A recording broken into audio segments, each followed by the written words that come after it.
Step by step, how to transfer files from Google Drive to TeraBox on Android. First, download Air Explorer for Android from Google Play and install it. Open it, go to the Cloud list and tap Add Cloud to set up your TeraBox account by selecting TeraBox, logging in with your credentials and granting the requested permissions. Then repeat the process to add Google Drive. When both services are connected, TeraBox and Google Drive will appear together in the Cloud panel so you can browse, manage and transfer files between them in the same interface.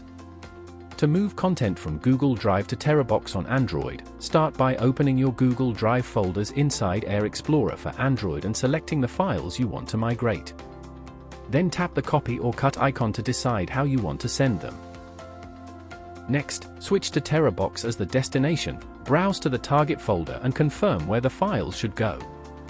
Air Explorer will handle the transfer between TeraBox and Google Drive, while the transfer queue lets you monitor progress and pause or resume tasks at any time.